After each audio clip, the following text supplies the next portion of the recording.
it's all about Arsenal crumbling at the moment. Edu's decided to get up and go.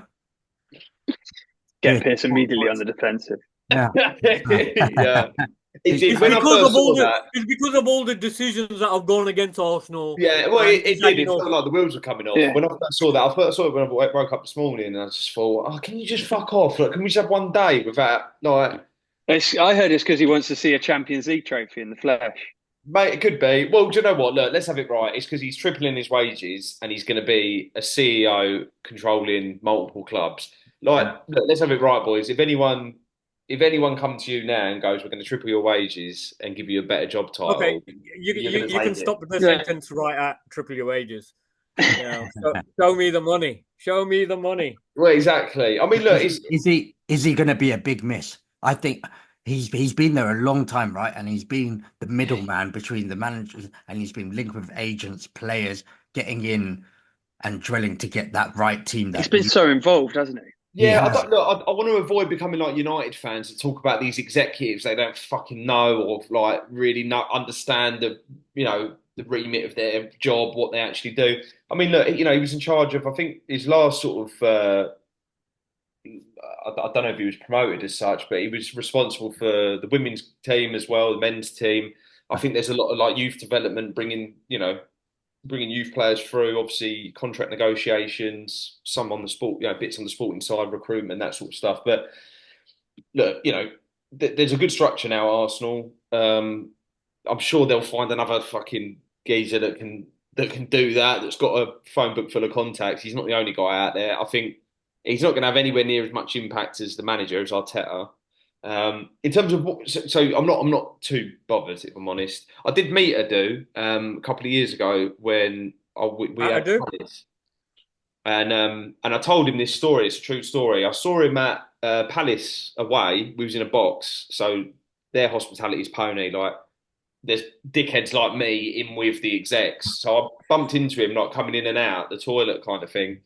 And I was with someone and they went, "Oi, mate, can you just sell Mustafi?" And he laughed.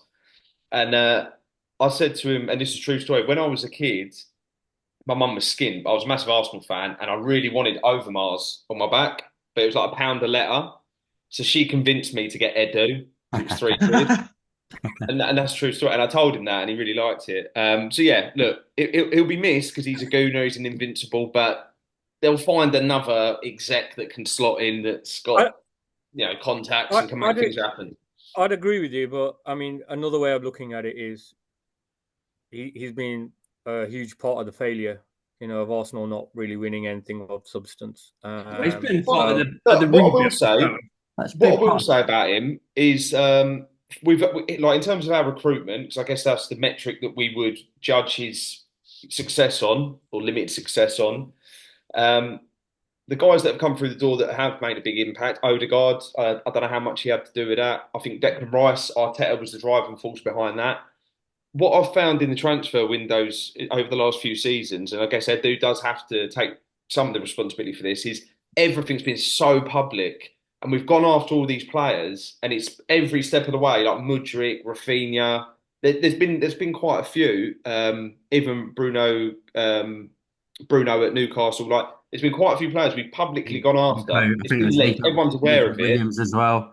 Yeah, Nico Williams was Yeah. a big one, and it's like it's not come to anything, and we haven't gone and got a replacement, and so I don't really like that. I prefer to do business a bit quieter, and just get I'd deals agree. done. I'd agree with that. So if I've Yeah, got any criticism of him, it would be that. I think he's had a big impact on the club. I think it's aside from just the transfers, I don't know if you probably did watch it, being an Arsenal fan, but the All or Nothing. Like he's heavily involved with the day to day. He speaks to Arteta on a daily basis. He's got a very close working relationship. So Yeah, is yeah. a big hole to fill.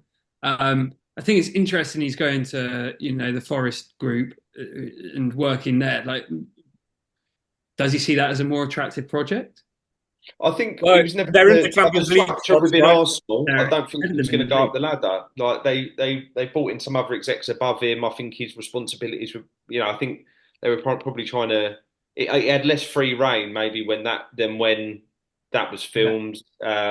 and he was. But never you gonna want be football CEO guys of involved Arsenal. because you saw what happened with Arsenal before when it was just down to what's the head of the guy, what's the top guy called? The Is it- Kroenkes, our owners. Yeah, Kroenke. And he wasn't there, or he wasn't as involved, and the club Yeah. was, struggling, not even getting top four. So That's you more do Americans. I think it's more Americans, and I mean, there's been decent owners or people like David Gill at United wasn't really a football man, but there's been decent owners. But I think that American attitude of just looking for profit all the time. Well, do you know what? I Turning them would into say, a franchise, knackering teams out on these crazy tours before the season. I mean, all clubs Yeah. are guilty of that Teams now. do The that, though. commercial side of the game, like just trying to rinse as much money out of this as they can. But what I would say, I don't think the Kroenkes are comparable to the Glazers, just because you look, they've got a lot of sport franchises and they've won.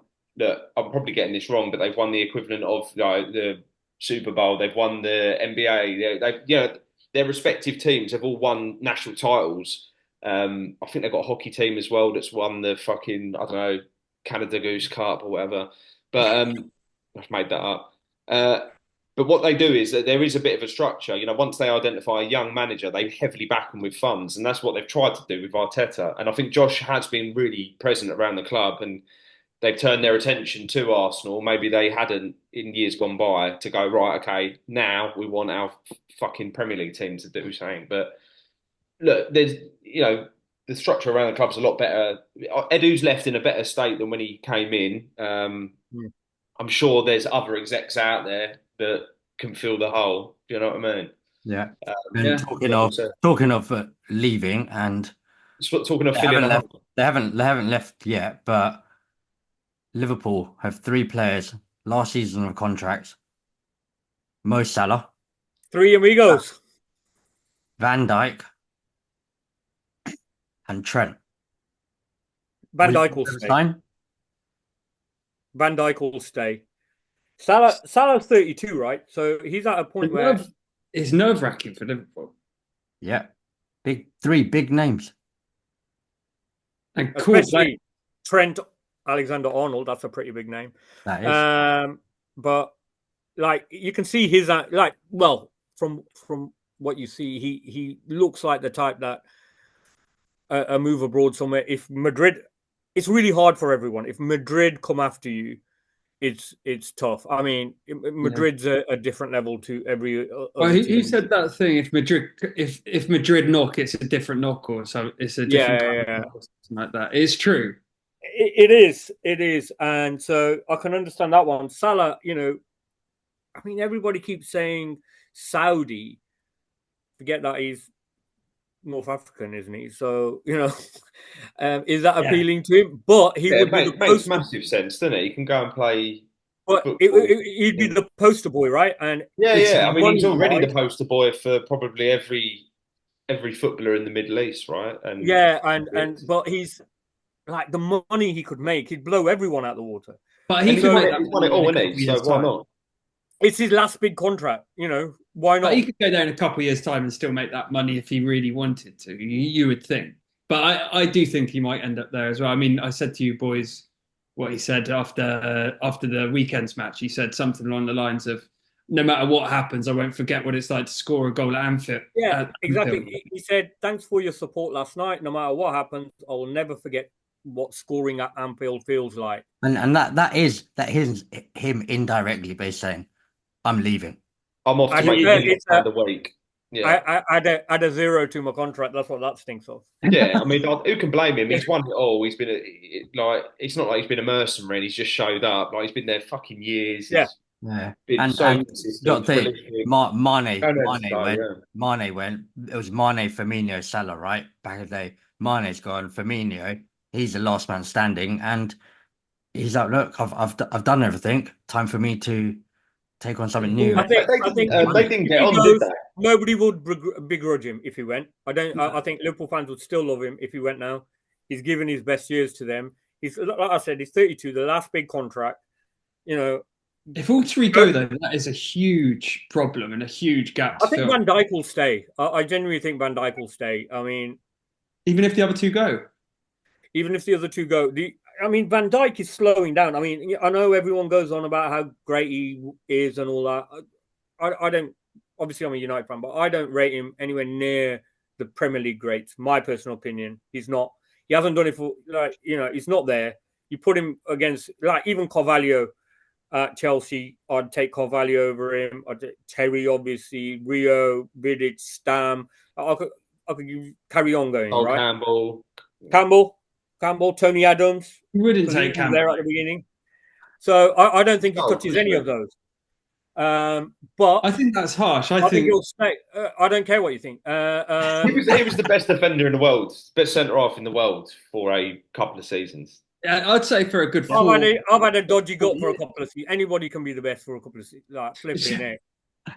I think that's harsh. Van Dijk he basically came into that Liverpool team and was the missing link that they needed. Before that, they were leaking goals. He came in and he completely changed that defence. I don't like him, so I don't know why I'm defending him. But he came in, completely changed that defence, and he's been so solid for years. I know people say he's a bit passive with his defending. Maybe his legs are going a little bit, but he's still.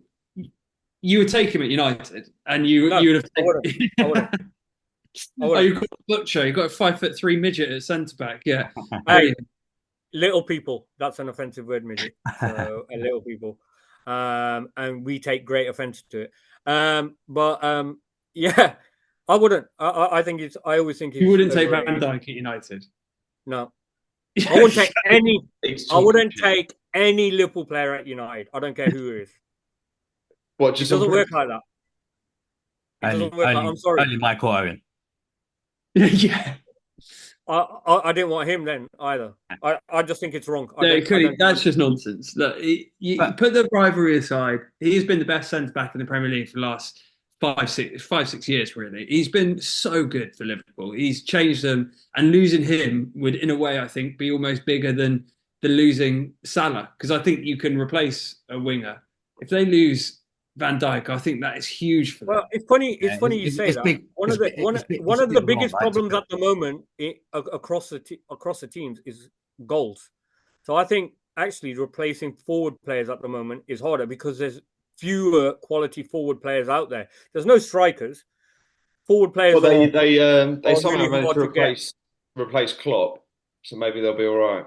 Yeah. Well, I think they should replace Salah with Xerxes. I think that would be a fantastic. Desperate to flog him on.